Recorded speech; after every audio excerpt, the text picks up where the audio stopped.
Raymond, do you remember during our preseason predictions when you said the 49ers were going to only lose 2 games? Regretfully, I do remember this. Yeah. That hasn't aged very well.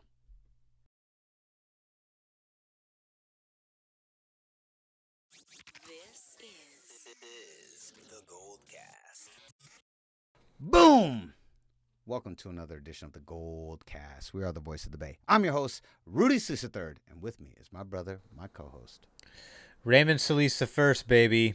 Boom! I am here unwillingly. He is.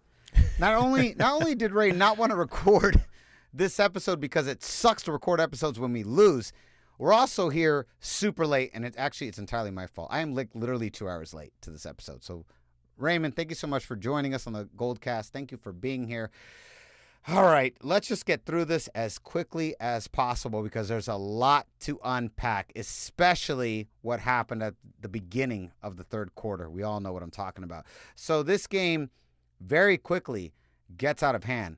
The Miami Dolphins on defense are looking like the 85 Bears.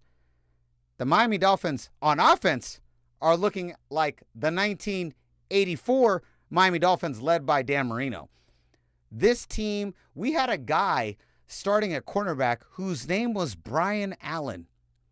Brother, I'm not sure if you know who Bryan Allen is, but I'm going to tell you who he is. I have no idea.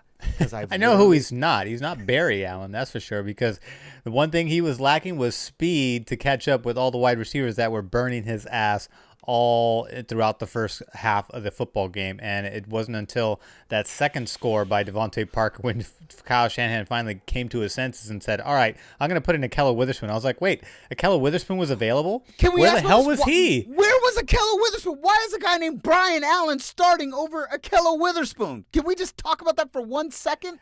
The only information that was given as to why that was even the case was by Dante Whitner, a.k.a. Dante Hittner, who just said Ahkello is soft and he's basically all about himself, and that's why he didn't start. Now, I don't know how close Dante is to the team. He does post-game stuff and he does interviews, so I don't know how involved he is. To me, I think he's more removed from the team than a Matt Mayoko. So but sometimes he is really take that, on, right? Sometimes he's on, and sometimes he's just kind of in his football. Yeah. He's projecting his football self. To me, that comment was Dante projecting his football self. I was like, where did you get that one? So Ahkello is just a self-absorbed player that just didn't want to start or didn't want to come off the bench or for whatever reason was available but didn't fall into the start category. I was like, Ahkello wants to start. That's his role. The problem is to me, this is my interpretation, I think Ahkello just kind of gets in his own head and lacks confidence at times. And then there's other times when he's really sharp and he's really focused and he plays like the player that we hoped he would be when we drafted him. But, I mean, to me, self-absorbed, I was like, so self-absorbed, Ahkello Witherspoon is self-absorbed. This is the same cornerback who took all of Emmanuel Mosley's special team snaps during the playoffs when he got benched in favor of Emmanuel Mosley and said, hey, give me all of his special team snaps so Emmanuel Mosley can focus purely on just being the starting corner out there to cover guys. That doesn't sound like a self-absorbed player to me. And to be honest, self-absorbed is not a personality trait that's well received or even something that's even prominent by anybody on this team, because it's just not part of the football culture, not the locker room culture, not the football culture, not the front office culture. So to me, I just think it's just Dante Whitner's way of saying, like, Ahkello's not good enough, so he didn't earn the start. And this is my shitty reason why he didn't earn the start. So I don't know. I don't want to spend the whole time talking about that because that's the least of our worries right now. No, I'm with you, but let me say one thing. Let me just sand you on that entire statement that you just made. Also, even if he was, quote unquote, self-absorbed, isn't that your job as a cornerback, to be self-absorbed, to be completely focused on one thing, which is stopping the ball from being caught by your wide receiver or deflecting it if it's in the way? Isn't that your? I mean, there's no more self-absorbed job than being a cornerback in defense. Am I right? That and wide receiver. Those are the most self-absorbed positions on the planet. And I'm with you. If he was available, why was he not starting? Who was Bryan Allen? And all of us, literally, I text our family thread, our dear father, Rudy Solis Jr., the fourth unofficial member of the Goldcast. I literally text him, and I was like, who is Bryan Allen? And he goes, we were literally just trying to figure that out too. Nobody knew who Bryan Allen was, and he was getting burnt. And I'll say this. That's who's in this photo behind me. Right, move over so I can see the... That's Bryan Allen. Oh, that's his sorry, name. It's mirrored, so let me... No, but no, it's not mirrored. It looks fine on our screen. It reads perfect. 48, Bryan Allen. So, let's talk about this. I want to be clear. Getting to the professional level of any sport is one of the hardest things in the world to do. But having said that, Bryan Allen looks so unprepared for this game. And Ryan Fitzpatrick torched him. I'm pretty sure they gave him the game ball at the end of the game. The Dolphins like, and the game ball goes to Bryan Allen from the 49ers. Yeah, make sure this ball gets to him. Send it over This guy. He was worse than a deer in the headlights because at least the deer will spot the light. Man, I can't even. I feel bad because Bryan Allen's going to see this and be like, I hate these guys. Fuck you. You have no idea how hard I work to get to the pros. and I'm with you. I'm with you, Bryan Allen. Man, I know that he's probably not feeling too hot about himself right about now. And I mean, he looked like a wreck on the bleachers. Oh man, I know. There's the blunder in 49er sports analysts and sports journalism that's called a Cohen, named after the ding dong that everyone feels so highly about. Who just yelled at him? Was it Eric Armstead? Eric Armstead. Yeah, that's right. Yeah, I wrote at him. I wrote at Eric Armstead, anyways. But I mean, this guy was a quintessential Cohen on the field during this game, and it was a perfect example of what not to do. Okello came in and actually played a lot better, but the whole team, I mean, they got out coached, they got out played, they got out executed. Kyle Shanahan couldn't do anything with what he had. You know, this was definitely, I thought Bryan was just kind of giving an overreaction. Bryan, but cousin Bryan. Oh, cousin Bryan. But now that I'm Unofficial thinking like fifth member of the Gold Coast. Yes. But now that you're also echoing, the notion of 2018 vibes, it doesn't seem so much an overreaction as to, a developing reality. And that's a scary thought, because here's the thing. If, again, I said from the very beginning, my biggest fear, the only thing that I felt that could get in the way of a Super Bowl revenge season was health. And so far, that has gotten in the way every single game. In other words, every single game someone has fallen. I'm not saying it's resulted in a loss, but we have 3 losses now. And more now than we did last season at this exact same time, yes, facing the same level of mediocre team. We faced mediocre teams for the first 8 weeks, and we can't even get past 2 of them in a row. Which makes me very, very concerned for the gauntlet, because Jimmy G obviously was not able to plant on the back foot, which was really affecting the trajectory of his throws, and which is what led to the 2 big picks that he had in the first half, which is what led to Kyle Shanahan saying, I'm just going to pull him because he's not getting any torque off the back foot, which is the foot that he hurt. And as a result, it's affecting his throwing ability. So he did the next best thing, the only thing he could do, which was to put Beathard in there. And it's funny because it's like, that these guys are practicing all week, and Nick Mullins clearly did not beat Beathard in the position of getting to be to backup. So Kyle Shanahan's going, he's kind of doing a little bit of Harbaugh here, where he's going with the hot hand, but at the same time, they're trying to salvage a season, because the odds of getting back just to the playoffs alone, when you're already behind the 8 ball in the first quarter of the season, heading into the second quarter, is pretty darn slim. I'm not saying it's impossible, but it's ridiculously difficult. you have a better chance of getting a top 10 pick than making it to the playoffs at this point. And the Niners don't want to be in that position. So they're trying to do everything they can. But unfortunately, the depth is not working. The secondary that they have is just not good enough. You can't do it. Tart and Ward cannot do it alone. Armstead cannot do it by himself. Kerry Hyder Jr. is playing fantastic, but again, we just need more help. It's different. We had 4 surefire, amazing pass rushers last season. This year, we have 1 and then an up and Hyder, and then an up Javon and comer. Kinlaw sometimes. Drake DJ Greenlaw Jones sometimes. DJ Jones seems to have some kind of injury problem every other game, so he's unreliable. I just don't get what the problem is with these guys and their health. And Richard Sherman also had a setback today, revealed by Kyle Shanahan during the Monday presser. Something to do. What is this calf injury that's had him miss since week 2? He's been out. Okay, I want to talk about this. Just on the whole, this goes back to the last 3 years, Raymond. And when I say this to you, you're gonna be like, "You're right." For 3 straight years, we have sat here and said, "Why are the 49ers not drafting one of these top cornerbacks?" We have said this 3 straight years. And last year, because of the way Sherman played, we're like, okay, maybe it doesn't matter.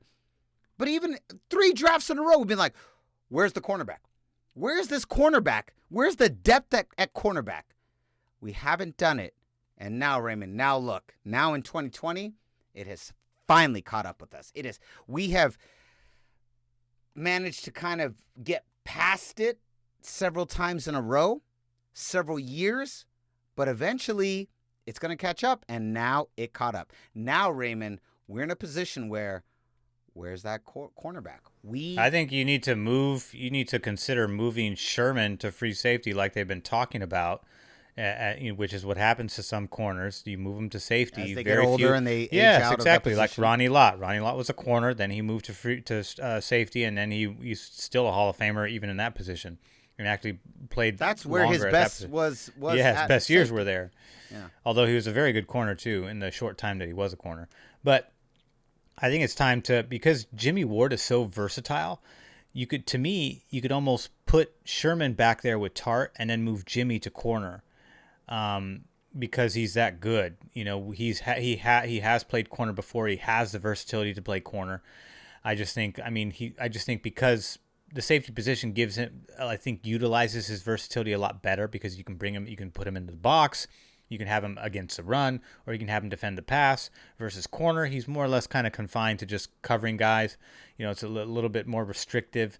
But at this point, you don't have Kawan Williams, you don't have Richard Sherman, you don't have Emmanuel Mosley, and you have a half of Akella Witherspoon. So what are you going to do? You cannot win with this group, so you've got to do something. And for some reason, they're going to try some shots. I believe that's what Kyle Shanahan said. They're going to try some injections to get down the inflammation that's happening in his calf.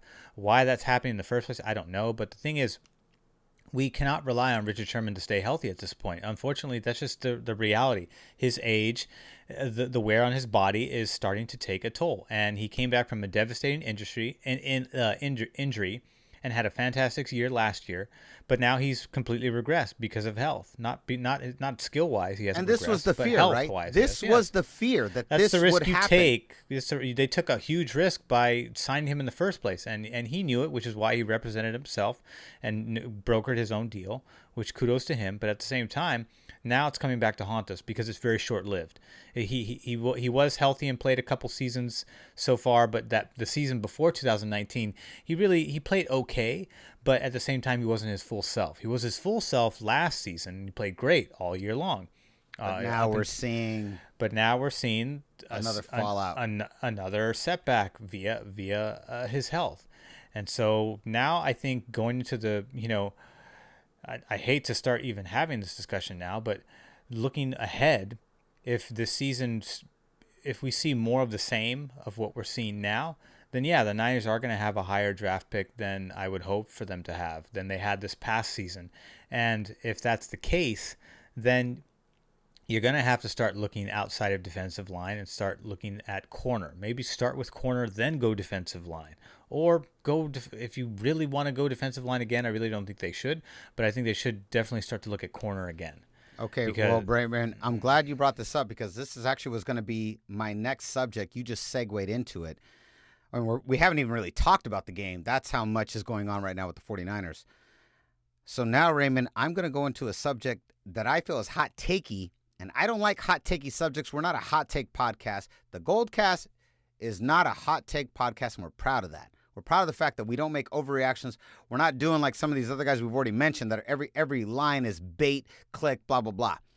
But what I'm going to say, Ray, feels hot takey, and you literally just handed it to me on a silver platter. If Jimmy G misses multiple games from here on out, week 6, week 7, I hate to say it, I think we have to draft a quarterback. I think we have to draft someone for the future because that's 2 out of 3 seasons we haven't been able to get Jimmy G. And there's been a lot of criticism of Jimmy G. And you and I both are stark defenders of Jimmy G. Jimmy G is a great quarterback. Everyone's like, well, he has happy feet. I go, well, he had happy feet in week 1, and then week 2 on one leg he didn't. He is a great quarterback, capable of really good play. He had no training camp, no preseason. Sorry, not everyone's Patrick Mahomes. Last time I checked, nobody's Patrick Mahomes except Patrick Mahomes. But Jimmy G on one leg in week 2. Patrick Mahomes also has amazing pass protection. We do not have good pass protection right now. The offensive line has been playing like shit all season long. Nick Mullins had one good game. Jimmy G's been fighting an ankle injury for the last few weeks, and he's probably going to be more ready this coming week than he was. I think it was prematurely to bring him back. I think it was kind of a Kyle Shanahan, again, like I said last week on our recap episode, that Kyle Shanahan's going to feel the pressure of what this means for them dropping a game that they shouldn't have dropped, and he's going to bring back Jimmy G in the hopes that they can have a more surefire thrower back there against a weaker team like Miami, because Mullins couldn't handle the load from Philadelphia, even though they should have. And as a result, it was too premature. We could see how the back foot was not getting. Mark Schlereth pointed this out. We heard other pundits point this out. This is not a fluke. It's not that Jimmy G's a bad quarterback. It's just that his foot wasn't ready, and footwork is very important for a quarterback position. If you're not aware of that nuance and you don't care about that nuance, then yeah, you're going to be one of those idiots thinking that Nick Mullins is the answer, or that drafting a quarterback or trading for a quarterback is the answer. I don't necessarily, not to say that you're an idiot for suggesting that we draft a quarterback, but how dare you? But the people who think that we should be trading with like Cincinnati for their top pick, get the fuck out of my face with that. What needs That's to not happen what I'm is saying. I'm not saying that at all. Jimmy needs to heal and he needs to play better. And we have a solid quarterback in Nick Mullins. He's just not a full-time starter. Plain and simple. He'll give you 1 or 2 good games, and that's about it. And then it's kind of 50-50 shot if he's going to play better or not. It's kind of like that, and Beathard has an even lower percentage than that. Although he looked better than Mullins when he came in during the Philly game, and he just didn't have much to work with in the game against Miami. Offensive line was not pass protecting, couldn't get the running game going very well. Although Mostert looked really good in the snaps that he was getting. He gave us our one giant run, which we know he gives us. Jerick McKinnon really underutilized, but again, we were playing from behind. So when you're playing from behind, the running game is not going to be as big a feature as it is when the Niners are controlling the game. In this case, they were not. So the playbook often goes out the doorway in those situations because you're having to throw more often than you had planned for. And so that's the reason why, and another reason why we didn't see a whole lot of Jerick McKinnon. And again, there just wasn't seeing a whole lot of great separation too. Kendrick Bourne, not the fastest guy, good hands, but not the fastest guy, limited. George Kittle, again, led the team in targets, but was not, didn't catch, didn't get as many balls as he did the previous game. Brandon Ayuk, okay. Yeah, he did okay. He did okay. It just wasn't a whole lot. I mean, look at this. Brandon Ayuk, he caught 3 balls. George Kittle caught 4 balls. Kendrick Bourne caught 2. Raheem Mostert caught 3. Deebo Samuel caught 2. Jerick McKinnon caught 2. Kyle Juszczyk 0. Jeff Wilson Jr. 0. And by the way, these are the targets. Brandon Ayuk targeted 6 times. Kittle targeted 8 times. Kendrick Bourne targeted 4 times. Raheem Mostert targeted 3 times. Just not a lot. I mean, the Dolphins just smothered us. They smothered their defensive line looked like our line last year. Just not a lot of time, tons of pressure, tons of hurries, tons of hits, a bunch of sacks. So it was just an ugly, ugly, ugly game. I think they had 5 sacks on the day from us. We had 2. We had Quan Alexander who got one, and then Kerry Hyder got that really impressive one where he actually chased down Fitzpatrick. That was a fantastic play where he dove. That was huge. Dove and got him at the end there. That was a really good play by him. That was awesome to see. We got a lot of quarterback hits, 5 quarterback hits, but that's compared to their 8 quarterback hits, 5 sacks. That doesn't even include the pressure. They also had 7 pass deflections that game. We had 0. So that is, again, another stark realization on how bad this secondary is hurting right now without the starting corners. So I want to ask you a question, Raymond. And I believe this question is probably going to be the headline for the YouTube video, for this video. This is the question I don't even want to ask, but it needs to be asked right now. Is our season already over?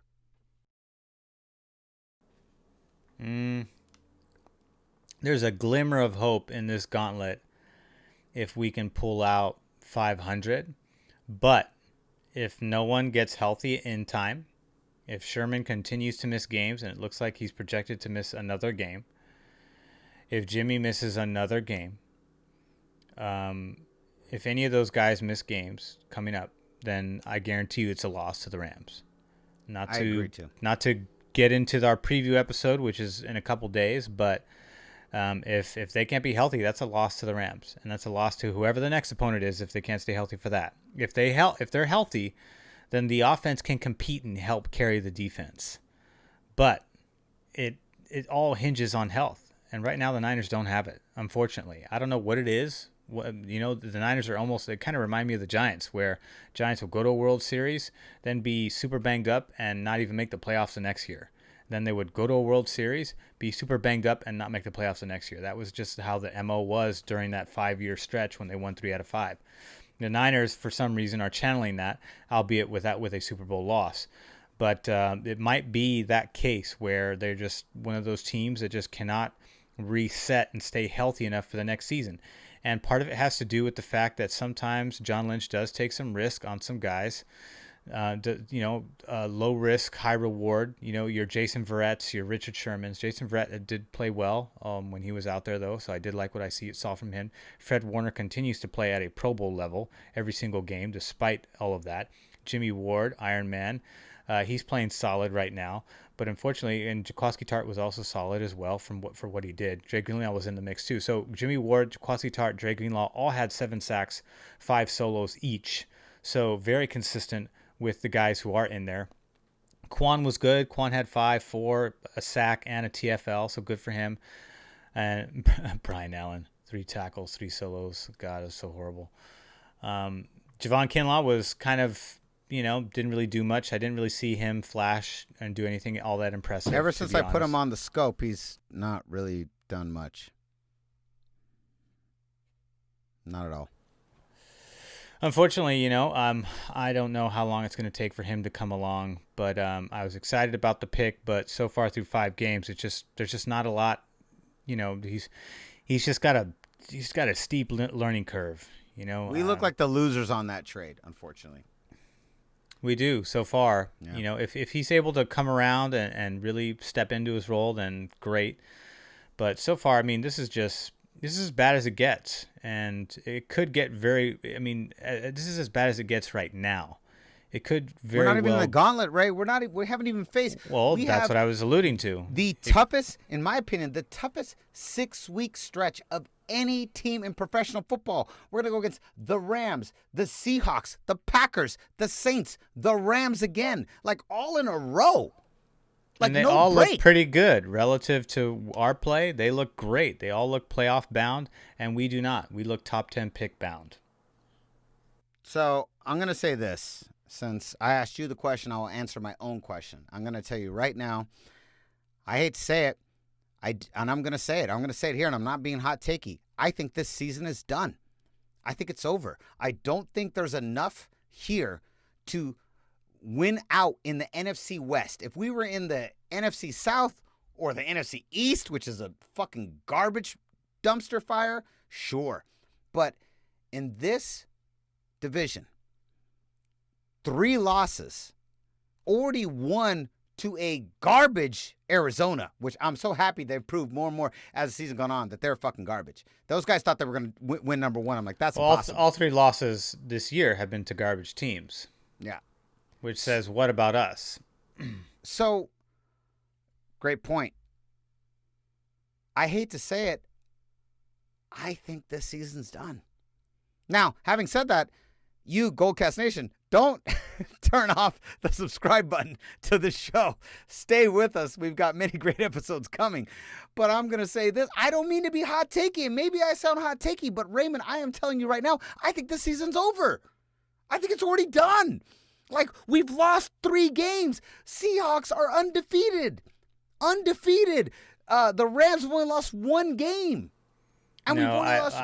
I disagree. So I'm the eternal optimist, and I'm not willing to throw in the towel yet because Jimmy G's not done for the year, and Richard Sherman's not done for the year, and Emmanuel Mosley's not done for the year. These are guys that could all come back in a week, and Richard Sherman and Emmanuel Mosley starting high caliber corners that if they come back, it will be a night and day comparison to what we saw against Miami and also what we saw against Philadelphia.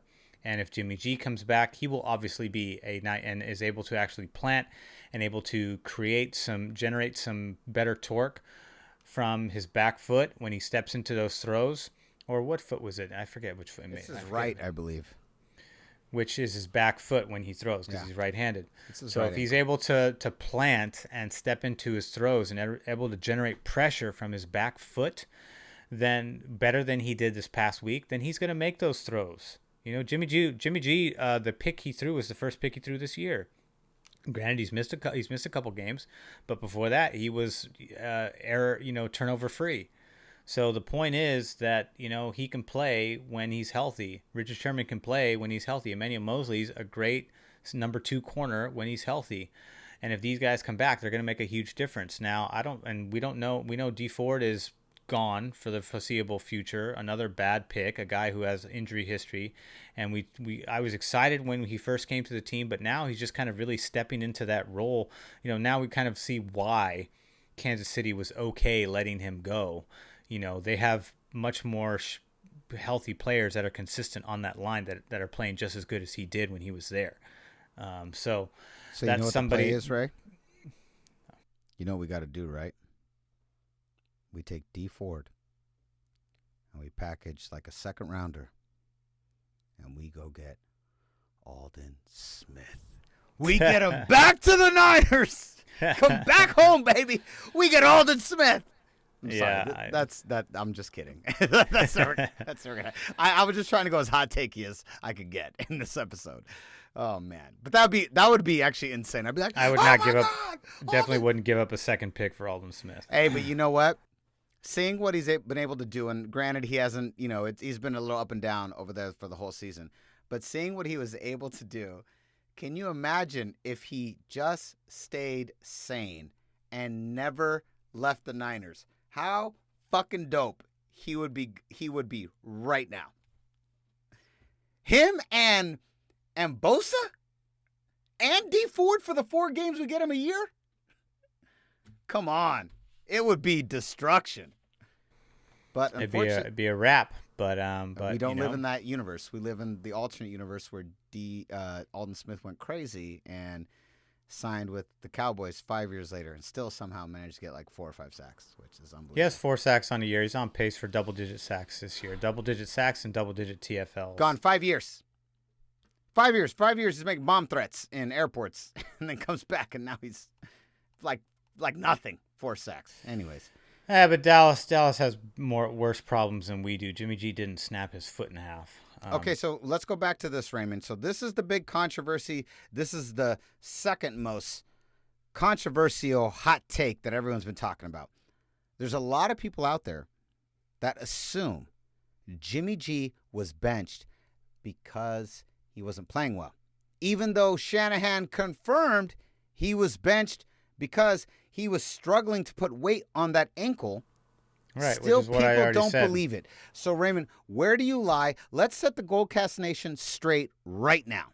Because I think it's obviously because of injury. It wasn't because of gameplay. Jimmy G's had bad games before. He's just going to bench Jimmy G after half a game?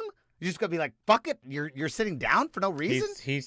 Him and the offense gave up 5 turnovers to Pittsburgh last year on the road, and he stayed in the game. The problem is that if you leave Jimmy out there and have him continue to put pressure on an ankle that's clearly not fully healed. Behind a line that can't protect him. Yes, and he was getting pummeled in addition to that. Then you're going to risk more serious injury. I would rather, and so the question is, do you keep him in there and have him fight through it? Or do you pull him out and save him and give him some more time to heal? Because if you keep him in there, the risk is he gets injured more and you lose him for a longer stretch of time. When right now he's just week to week. He's right there. He's right on the cusp of coming back there. He was so close to coming back, but it was just 1 week too soon, which means that next week he might have a better shot at it. So you give it 1 more week and see where he's at. But what you don't do is you don't risk the guy who's you gave, $120 million to, 130, however much it was, I can't remember. But you don't take an investment with that much money on him and risk injuring him to the point where he can't play. Missing a few games in the season is okay. That's fine. Joe Montana missed multiple games in different seasons. He missed a lot of games, and most people don't even remember that. Exactly. And that's where the quarterback controversy was coming from, because when Steve Young came in, he was playing pretty damn good. And he had a different dynamic style to him than Joe. And that's where people were trying to think, like, gosh. And Bill Walsh wanted to start him. But I think there was, whatever. This is not a rehash to past gas. But that's Candlestick Will's episode. Yes, but the point is that Kyle Shanahan didn't want to risk putting Jimmy in further injury and lose him for a longer stretch of time. That's all this comes down to. I mean, and even on the instant replay, Mark Sloreth pointed out that Jimmy G was not planting his foot correctly and stepping into his throws because he couldn't apply full pressure because the ankle was not fully healed. And that is why he got pulled after that. Simple as that. So that's what led to the picks, because the throws were not those looked like those were not typical Jimmy G throws. I know he's thrown some bonehead picks last season, but the picks that I saw on this particular day just looked even more out of character of Jimmy G, even for Jimmy G's, even for the some of the picks that he threw last year. Just to me, they just looked unorthodox. Like he looked like Mullins and Beathard out there, and he obviously is way better than both those quarterbacks. So to me, it does have a lot to do with the ankle. That's where I stand on it. Kyle Shanahan has no reason to lie. He's pretty honest about those things. Why would he lie about that? So just get out of here with that nonsense. I'm glad you said that. I completely agree. Everybody in the NFL was like, oh, it's a quarterback controversy. Well, okay, let's be honest. Who behind Jimmy G is going to step up and win us this game? It's not like Alex Smith or Colin Kaepernick behind him. He's got nobody behind him. No offense to C.J. Beathard. No offense to Nick Mullins. But we've already seen in 2.5 games that they are not capable of competing at the level of Jimmy G. Jimmy G in his first season as a full starter got us to a Super Bowl. And don't say it's the full team. Jimmy G got us there. No Jimmy G. If you put Nick Mullins or C.J. Beathard in charge of that same exact team last year, we do not win. Those third down conversions, the way he was able to make that happen in the clutch, the passes, the over 400 yards against the Saints, those guys can't do that. And I'm not bashing them, Raymond. I think they're great, serviceable backups, but they're still just backups. And right now, Jimmy G, I'm going to lay it out for the entire Goldcast Nation because, as you mentioned, it has been said everywhere, but you still have all over NFL Twitter, 49ers Twitter, everyone is assuming that Jimmy G was benched because of his play. And I'm saying right now, we're going to set the record straight here on the Goldcast. We are not hot takey, but I'm telling you right now. We're not committing a Cohen on this episode, or any for that matter. Absolutely not. You want that? Go to that show. You come here for the facts, for the passion. Jimmy G was benched because he was hurt, and they didn't want to inflict further damage. Now, having said that, Raymond, that's a confirmed fact. It is a confirmed fact. And if you don't believe it, then that's fine. You don't have to believe it. You just don't know football very well, and you don't listen very well either. We're telling you, this was said. Now, Rim, we got to go. We're pretty much done, but here is a sneak peek into our preview episode coming later in the week. I am so nervous for him because I believe, as of right now, Jimmy G is not going to play in Week 6. And if he doesn't play in Week 6 and we go 2 down in the NFC West, you can kiss this season goodbye. And I'm not trying to be hot takey. I'm just being honest. You can kiss this season goodbye if we lose 2 in the NFC West. And if Jimmy G doesn't play, we don't have a chance against a Rams team that, unfortunately, according to Louis B on this show, they're rolling. And he said they're going to roll, and they're rolling right now. So I want to hear your take. They're rolling because they're healthy. Miami wasn't the better team. Miami's not the better team. The Eagles were not the better team. They were just a healthier team. The same reason why the Warriors lost to the Raptors. So they weren't the better team. They're just a healthier team. When the Niners are healthy, they're clearly the better team than either these past 2 teams that we lost to. And same with Arizona as well. But you can't start the NFL season missing a bunch of guys. You got to be healthy. You got to take care of your body. And you got to be ready for the goddamn season. Now we see the repercussions of that. When you don't do the things you need to do to take care of your body, when you don't have a preseason, when you don't have a full off-season training program, these are the consequences that happen. And we're not the only team that's suffering from this. We just happen to be the team that's on the, we're one of the top 5 teams. We're the highest ranked team to suffer the most injuries. Yes. So this is just, unfortunately, this is how the dominoes have fallen in the Niners' corner. I don't like it. I don't agree with it. I don't quite understand it. I feel like there's a little bit of bad luck on our side right now, and I don't understand why. And a little bit of somehow we're not doing something right. I know we all kind of feel that, right? Yeah, I just don't know what that is, and I'm sure Kyle Shanahan's racking his brain as well too, because they've made a lot of changes to try to ensure that the players stay healthy by making innovative decisions. We've said this before. The fact that they combined strength and conditioning with the medical staff so that there's seamless communication between both departments and they're able to better understand what's happening with players with their bodies and have them prepared better. So even with that change, we still are seeing a bunch of injuries. Now, some of it happened on the field, which you can't change, but some of it happened off the field too. Deebo Samuel got hurt in practice, D Ford. And Nick Bosa got some freak, just a freak accident, just fell awkwardly. Jimmy Garoppolo, poor pass protection from an offensive line that's playing like absolute shit.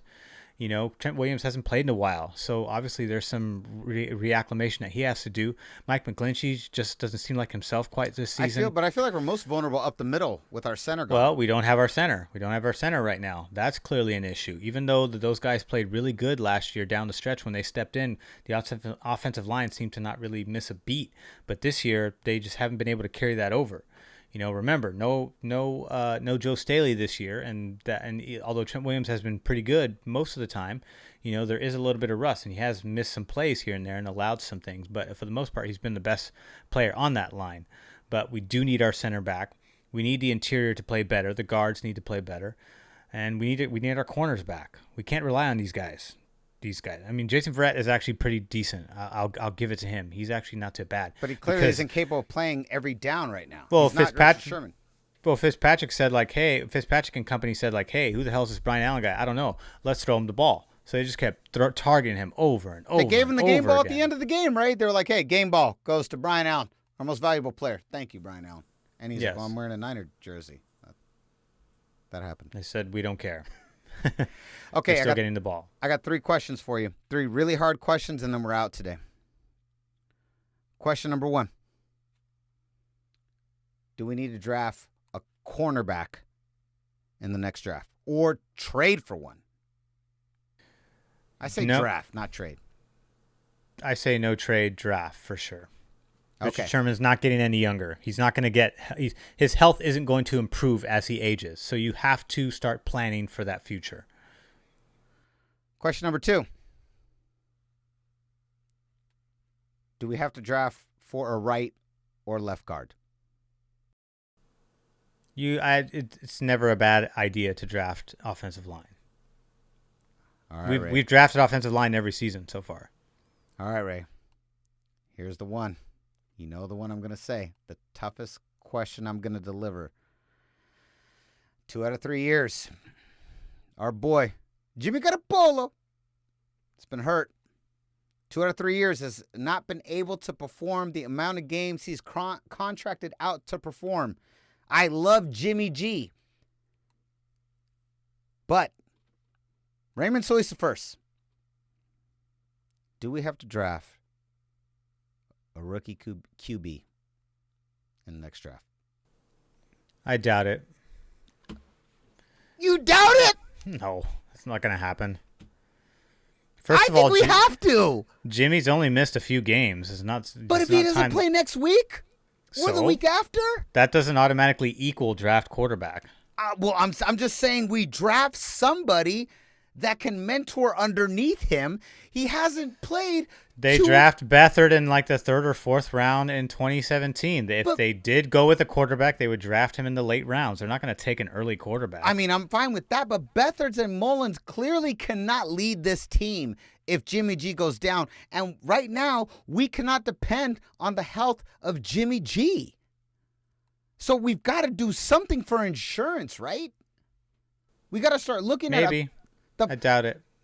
Wow. There's not enough. You got to let somebody go. If you're going to draft somebody, you got to let Mullins or Beathard go. I mean, I'm fine with that. I'm no problem if we're drafting the quarterback of the future. I know you're fine with that. I'm just saying you and I are not the decision makers. That's going to come down to Kyle Shanahan, and I doubt he's going to do that. Well, I'm going to text Kyle Shanahan to do it tonight. I'm going to text him tonight and say, listen, you better listen to me. I'm Rudy Solis from the Goldcast. You need to understand my feelings on this. If Jimmy G misses significant time, then I think that does happen. If he comes back and plays and stays healthy, then I think that's not going to happen. Okay, listen, if we go like on a 7-game win streak, I'm with you. If we sit here and ball out for the rest of the season, now granted that obviously there's a lot of factors that play into that are beyond Jimmy G's capabilities.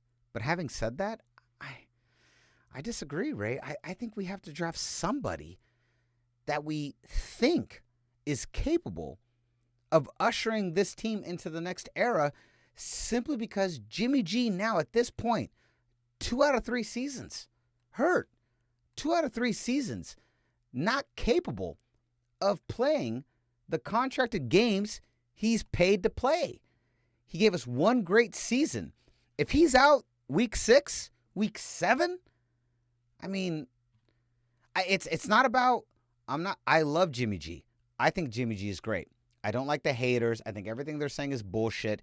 He's our starting quarterback no matter what. He was benched because he was hurt, not because of his play.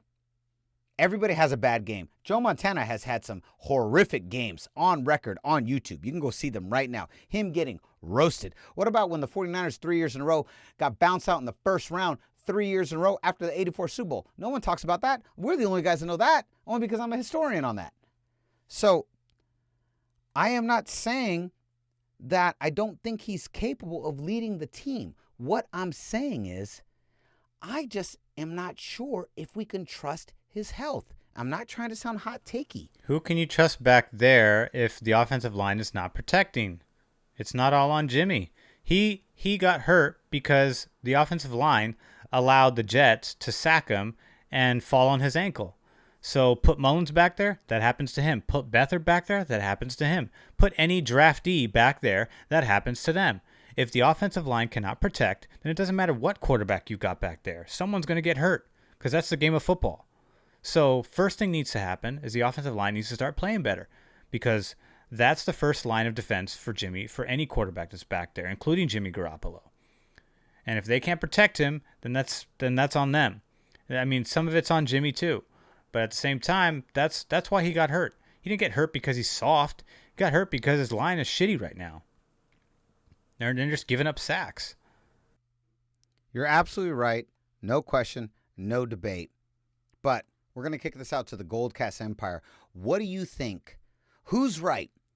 Should the 49ers draft a new QB as insurance in the case that Jimmy G cannot fill out and finish his contract? Or is the real problem just the offensive line, and should we draft new offensive linemen?